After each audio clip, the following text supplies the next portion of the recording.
যে মহান আল্লাহ তাআলা আমাদেরকে জান্নাতুল নূর মাদ্রাসা কর্তৃক আয়োজিত 2025 শিক্ষাবর্ষের পুরস্কার বিতরণ অনুষ্ঠানে উপস্থিত হওয়ার তৌফিক দান করেছেন। সকলে শুকরিয়া আদায় করি আলহামদুলিল্লাহ।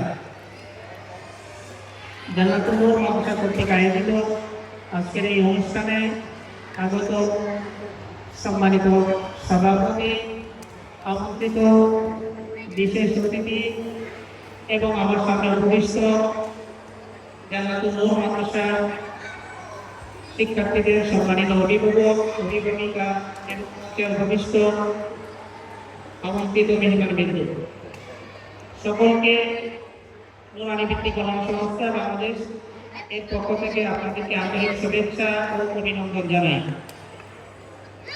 এই উপস্থিতি, এখন যেহেতু দুপুরের সময় হয়ে গেছে, সকলের ধৈর্য শক্তি কমে গেছে, আমি শুধু অল্প সময় একটা কথা বলবো, আপনাদের আন্তরিক সহযোগিতা করছি। এই উপস্থিতি আপনাদের দৃষ্টি আকর্ষণ করছি, আপনাদের সন্তানরা আজকে অনেকেই পুরস্কার পেয়েছে, অনেকেই পুরস্কার পায়নি। আমরা অভিভাবকরা যে কাজটা করি, যারা পুরস্কার পায়নি তারা তাদের সন্তানদেরকে নিয়ে অনেকেই শাসন করে। প্রিয় উপস্থিতি, আসলে একটা সন্তানকে সামনে অগ্রসর করে নেওয়ার জন্য তাদেরকে উৎসাহ দিয়ে, উদ্দীপনা দিয়ে সামনের দিকে অগ্রসর করে নিতে হবে। আলহামদুলিল্লাহ, যারা পুরস্কার পেয়েছে তাদেরকে সামনে আরো ভালোভাবে চেষ্টা করতে হবে, তাদের ধারাবাহিকতা রক্ষা করতে হবে।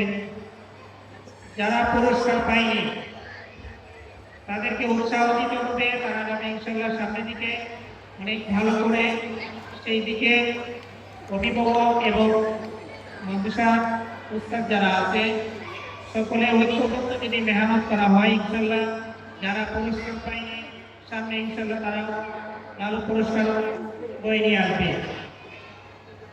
তো আপনারা প্রিয় উপস্থিতি, আপনারা অবগত আছেন জান্নাতুল নূর মাদ্রাসা জামালপুর শহরের প্রাণকেন্দ্রে এবং অন্যতম একটা দিনী প্রতিষ্ঠান। আলহামদুলিল্লাহ, ইতিমধ্যেই শুধু জামালপুর না, বৃহত্তর ময়মনসিংহ এবং কওমি মাদ্রাসা শিক্ষা বোর্ডের আপনাদের সামনে ইতিপূর্বে বিভিন্ন ক্যাটাগরিতে পুরস্কার বিতরণ করা হয়েছে, আপনারা অবগত আছেন। আলহামদুলিল্লাহ, আপনারা সুখবর অনেকটা প্রতিষ্ঠানে পড়াচ্ছেন। জামালপুরের থেকে সারা বাংলাদেশের সিরিয়াল কাপটা কিছু পুরস্কার আপনাদের সন্তানরা নিয়ে আসতেছে। এই জন্য আপনাদেরকে আন্তরিক শুভেচ্ছা জানাই।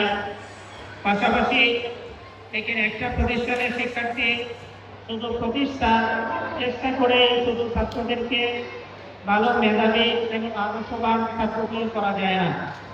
আদর্শবান শিক্ষার্থী তৈরি করতে হলে প্রতিষ্ঠানের প্রিন্সিপাল, টিচার এবং যারা অভিভাবক মহোদয় আছে সকলের ঐক্যবদ্ধ মেহনতে একজন আদর্শবান শিক্ষার্থী তৈরি করা সম্ভব হয়।